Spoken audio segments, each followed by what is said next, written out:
Hello, Yanka. Do you have some time for me? Yes, I do. Nice to see you again, Phoenix.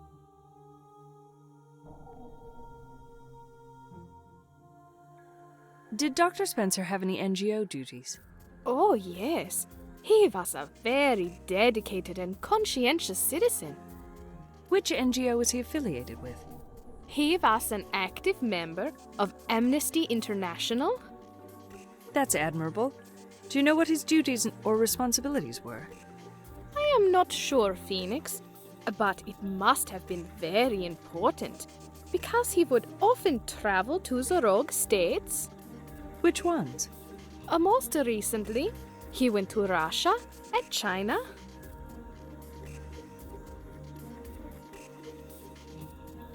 Did Dr. Spencer ever talk about his sexual partners? No, he was too preoccupied to discuss such insignificant matters.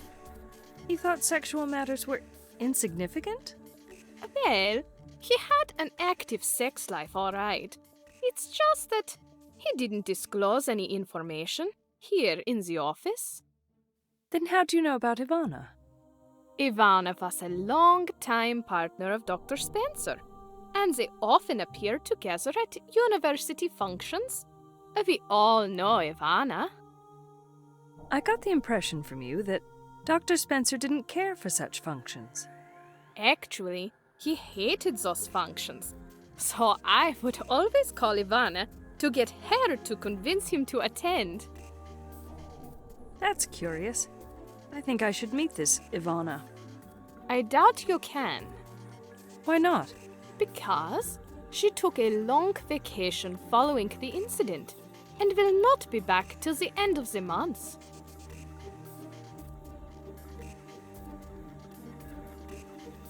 Was Dr. Spencer involved in any other businesses? Not that I'm aware of.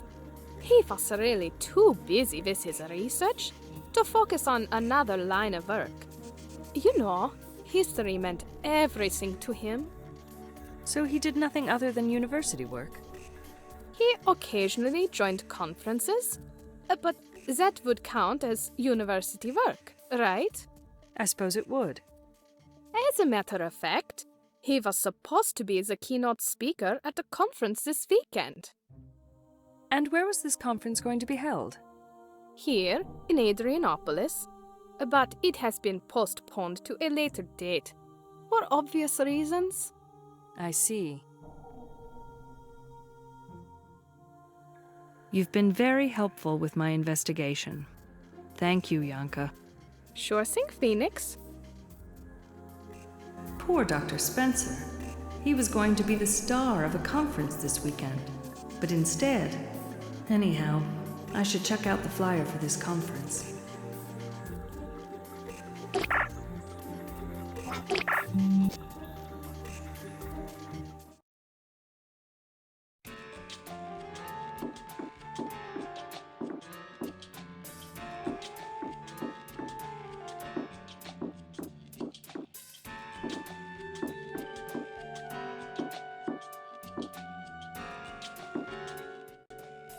Hi, Piper.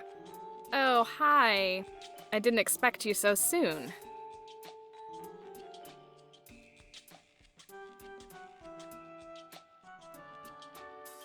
Did you think Mr. Bogdanov had a problem fitting in? What do you mean? Fitting in the elevator? No, you smart aleck. Socially fitting in the World Union. Remember, he was a recent immigrant?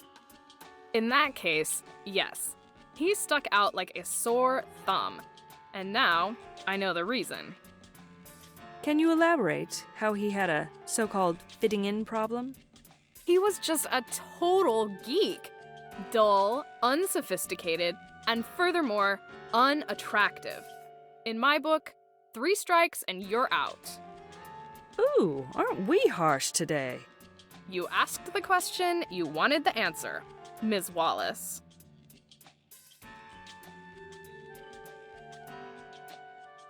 Do you think Mr. Bogdanov's business was going well? Yeah, he seemed to be rolling in the dough. What makes you say that?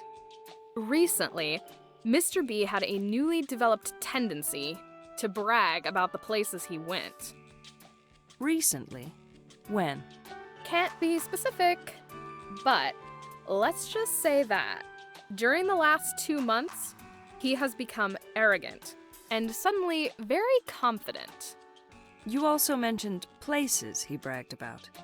Yeah, he was always dropping names about the fancy restaurants where he dined, or the clubs where he hung out here in the pyramid, like the Stardust La Tita. You think these were signs of a successful business? Sure. How could the signs be any clearer?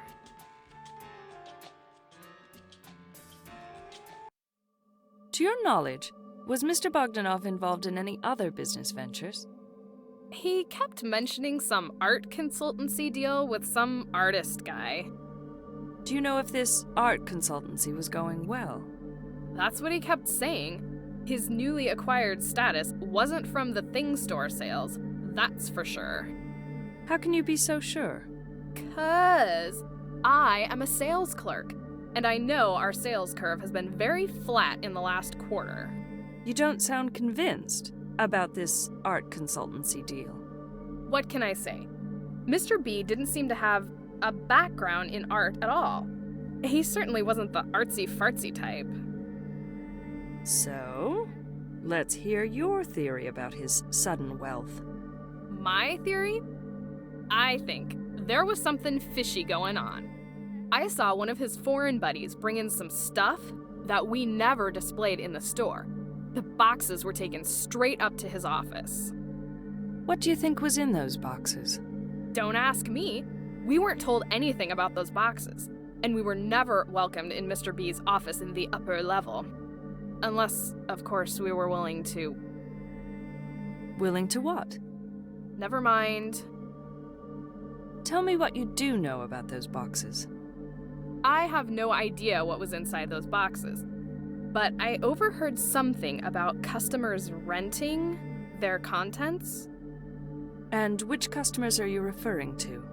The ones he would take up to his office, and later he would tell us that he had just made some big art consultancy deal. Ha! My foot! He was lying through his teeth. I think I have all I need from you. You've been a great help, Piper. Thank you, and goodbye. Bye! Finally, I was able to get some useful information from somebody at the thing store. I think it's time to report my findings to Chief Morrison. I have some important facts to discuss, Chief. Piper Darlington told me that Bogdanov's newly acquired wealth couldn't have been from thing store sales. She insists that the sales curve of the store had been flat in the last quarter. Moreover, Piper isn't convinced about Bogdanov's art consultancy business at all. Is that right? So, does Miss Piper have a theory about Bogdanov's wealth? As a matter of fact, she does. Piper claims that Bogdanov's art consultancy can be a cover for something else. Such as? Evidently, some of Bogdanov's foreign buddies had brought some merchandise to the store. This merchandise was never displayed. Apparently, these boxes were taken straight up to Bogdanov's office. Does Piper know what was inside those boxes? No, she doesn't. However, she overheard something about certain customers renting the contents of these boxes. Which certain customers? I don't know yet. Evidently, after taking these customers up to his office, Bogdanov would later tell everyone that he had just made a big art consultancy deal. However, Piper thinks he was lying about these deals. Do you think he was lying? Perhaps he was. I should visit the Thing Store's headquarters at the business district and check the store's rental figures. Keep me posted on what you find out. I only have a little time. Continue.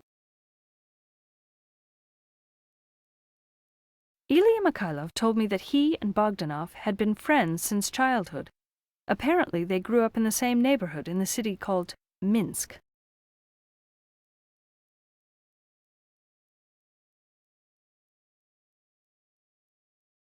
I have nothing further to mention at this time. PA, add Thing Store chain headquarters at Adrianopolis Business District to my navigation map.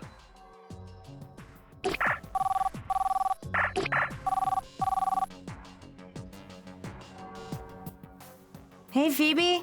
Hi, Sandra. Let me guess. You're calling about my clubbing outfit. That's right. So what did you find? I got a terrific dress, but no shoes yet. Well, what are you waiting for? Get your ass to Gary's Shoes and buy a pair. Understood, Chief. I'll be on my way soon. Talk to you later. Bye.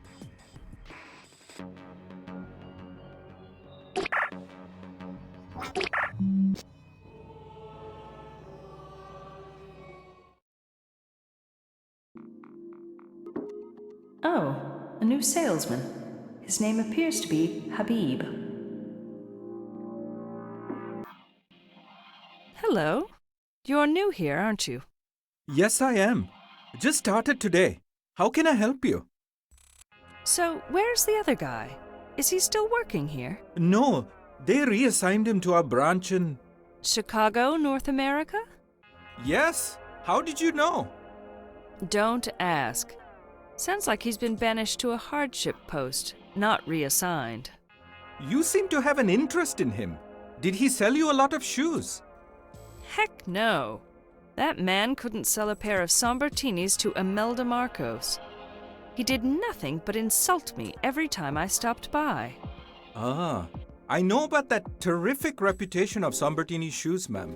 But who is Miss Marcos? An actress? No, she was the wife of some former leader.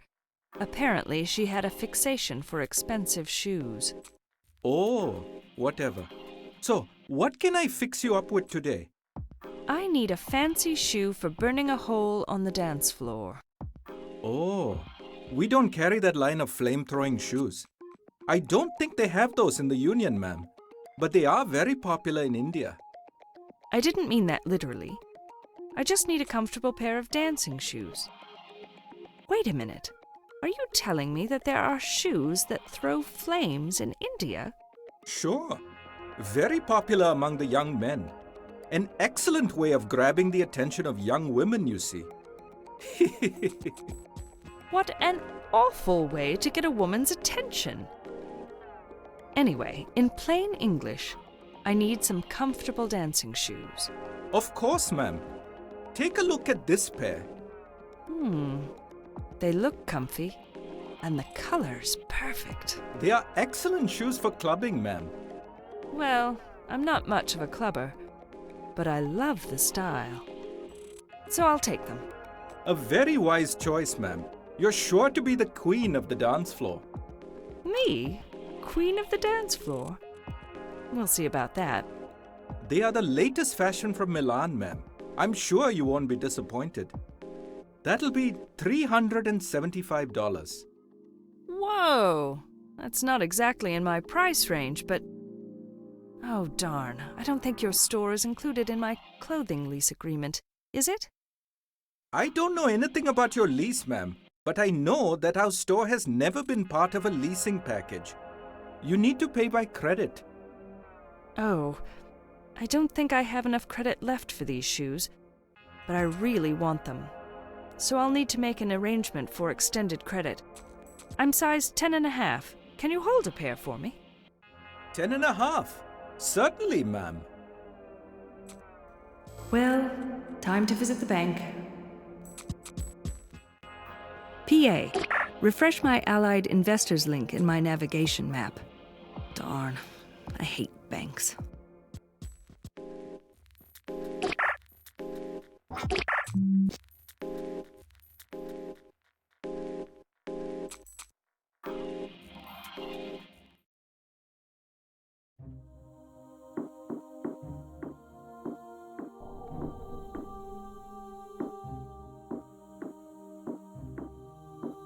I should be able to make an appointment using this terminal.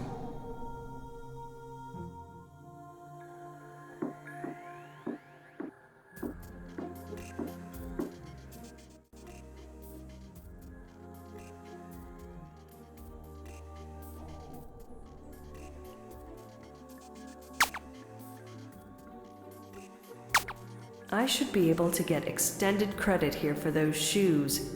How much were they again? I should use this credit ASAP, or else I might be in trouble.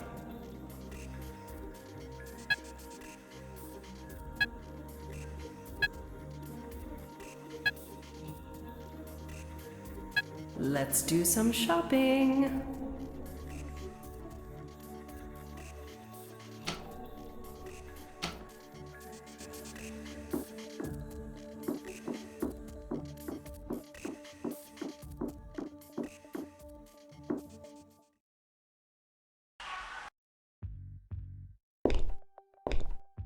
Their slogans are so vivid and powerful.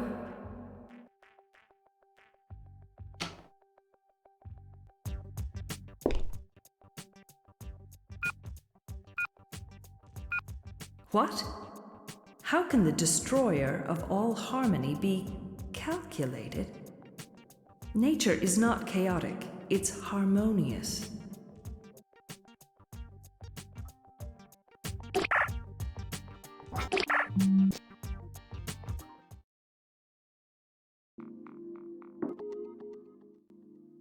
Hi, I'm back. The shoes are still available, right? Of course, ma'am. That would be $375. PA, pay Gary's shoes, $375. Thank you, ma'am. I'll ship them to your address immediately. Thank you. I got the perfect dancing shoes. They cost a fortune, but hey, that's what credit's for.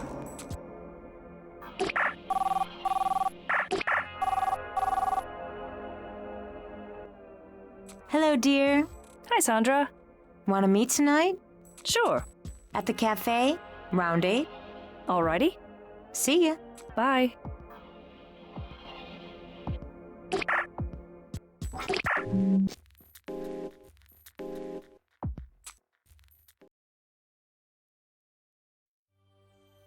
Their slogans are so vivid and powerful.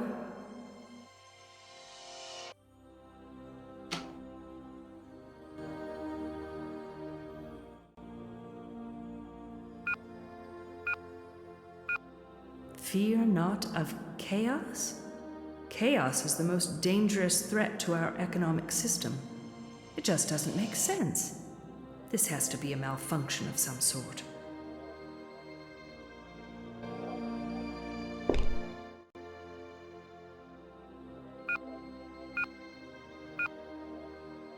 What the hell is going on here?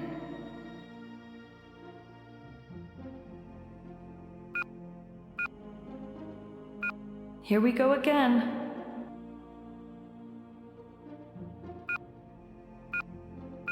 There's got to be something wrong with these kiosks.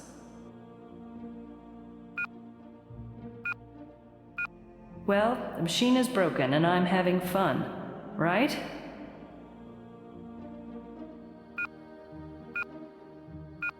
This has to be a hacker job. Only their sick minds can produce such slogans. And what the hell do those numbers at the bottom mean? All these sick slogans remind me of the carving on the wall in that room in the metro tunnels. Hey, what if the same hackers wrote those writings on the wall too?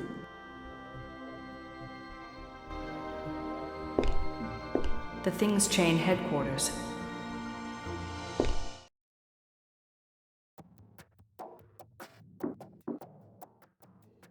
Hi, I'm Senior Officer Phoenix Wallace from the Adrianopolis Peace and Security Center. Hello, Officer Wallace. My name is Rika. How can I help you today?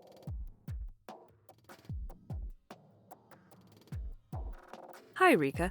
I need information regarding one of your franchises. And which franchise are you referring to, Officer Wallace? The Thing Store here at the Pyramid. Okay, just one moment. Our Public Relations Officer, Mr. Richard A. Ackerman, will be pleased to speak with you. Thank you. And how can I find Mr. Ackerman? His office is on the 3rd floor. Please take the elevator up, and his office is on the 2nd door to your right. Thank you very much for your help. You're welcome. Have a nice day, Officer Wallace. Hello, Mr. Ackerman. I'm Senior Officer Phoenix Wallace from the Adrianopolis Peace and Security Center. Welcome, Officer Wallace. How can I help you today? I'm investigating the murder of Mr. Vasily Bogdanov, and I have a few questions for you. Sure. Anything to help. What a tragic incident. Can you tell me about the things that were rented from your Adrianopolis store in the last 2 months? Sure. But there isn't much to tell because we have no rental policies. So, your franchises can never rent the things in their stores? Never. We only have sales and leasing policies. Are you sure? Of course. It's all written in our company rules book. Thank you. I'm sorry, but I have to leave now. Sure, as you wish. Thanks for all your help. Anytime, Officer Wallace. No rental policy at the Things store. Now, what might Mr. Bogdanov be renting out to these affluent customers? And why behind closed doors?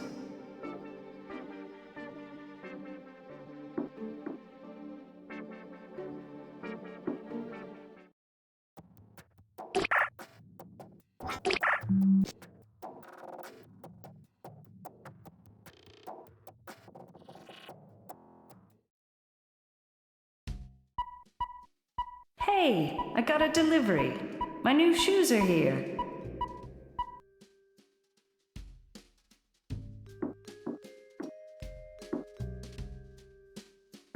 I know what to wear tonight.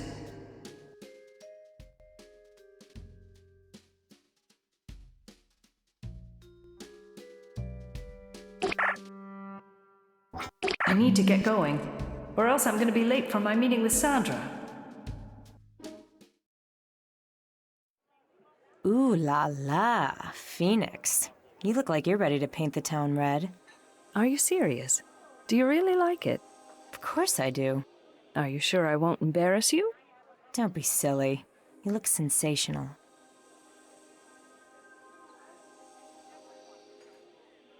So, where did you get the new dress?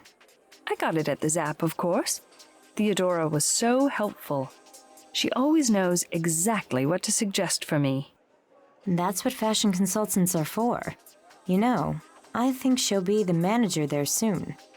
Really? Oh, that would be so cool for Theodora. Wait a minute. Do you know something that I don't? Maybe. Unofficially. How do you know? Well, it's my business's public relations manager to be on top of all the gossip at the Zap. And in town. Oh, Sandra. That salesman at Gary's Shoes, what's his name again? His name is Al. What about him? He was a total ass to me. And for the first time in my life, I filed a really nasty complaint. You did what? But he's such a sweet man. Are you sure we're talking about the same man? Yes, I am. He insulted me, Sandra. He had the nerve to call me Ms. Bigfoot. Just can't believe it.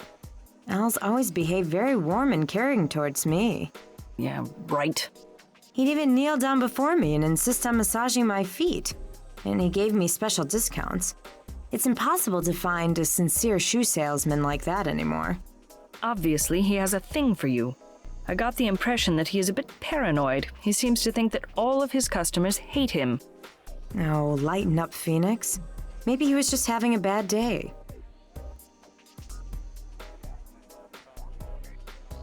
Piper tells me that Bogdanov had a lot of unusual visitors at his shop. Visitors? Of the male or female persuasion? Males, with ill-fitting suits and penetrating stares. She felt exposed under their gaze. They sound like a group of horny tourists to me. As you know, not many tourists travel from the rogue states to the Union, and the ones that can afford it usually opt for cities like London, Paris, and New York, not Adrianopolis. If they were tourists, why would they come here anyhow? Okay, so they were not tourists. Maybe they were Bogdanov's friends from the academy. What did Piper have to say about them? Piper thinks they were Russians, because they had accents similar to Bogdanov's. So were these Russians shopping at the store? Or were they paying a social visit? Apparently, they were there for social reasons, because Bogdanov took them straight to his office and closed the door. Yuck. A room full of Russians? The stench would be unbearable. Sandra, forget about the smell. I didn't say they were coming in hordes. They were visiting on an individual basis. Who do you think they were? Well, darling, I had enough analytical thinking for one day. You are the detective. You figure it out.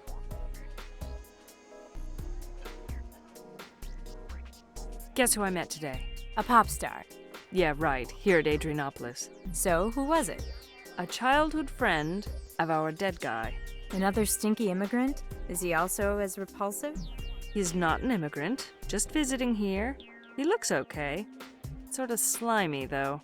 Well, all those stinky rogue staters are slime balls. What do you expect? If I were you, I would stay away from them. As if I have a choice. It is work, Sandra. Well, I keep telling you, you're in the wrong line of business. I had a very interesting experience at the Stardust Club. Don't tell me you picked up a devotee. Oh, no. Actually, I find the men in there to be quite distant. So, what did you experience? I watched the famed Matahari dance. Really? Is she as dazzling as they say she is? I can easily say that I've never seen anything like it in my life. It was magical, but disturbing at the same time. How can something be both magical and disturbing? Was the music too loud? No, but it was really strange, yet peaceful. I don't know, Phoenix. I think you're totally confused about what you saw. Are you sure you weren't dreaming? Yes, I'm sure. I admit I've been having strange dreams lately, but this was for real. I think you're working too hard and seeing things that aren't there. I believe you need a vacation, dear. I think I'm making some progress in the Bogdanov investigation. Good for you. So what's new? Piper told me she was suspicious of this art consultancy business he was running. Why would she be suspicious about that? Well, for one thing, she claims he had no taste in art, and even said he wasn't the artsy-fartsy type. That's not a surprise. What else? She said some foreign visitors would occasionally bring him boxes, and the contents were never displayed or sold on the floor. Now you're getting somewhere.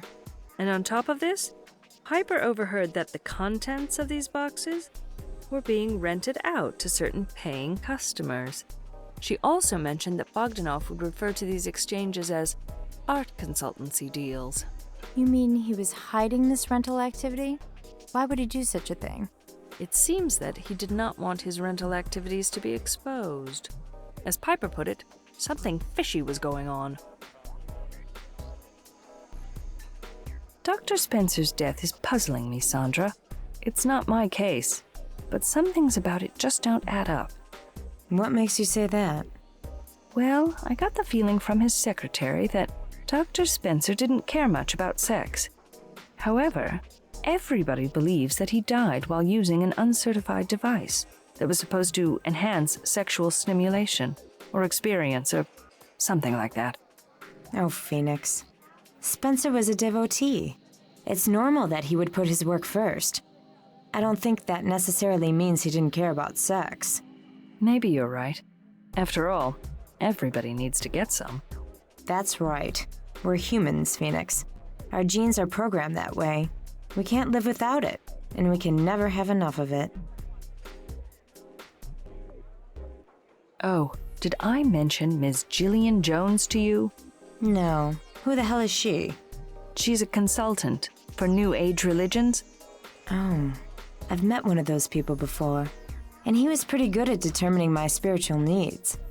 He took my personal data and preferences and found the right religion for me in no time at all. Well, I can't say the same thing for Ms. Jones.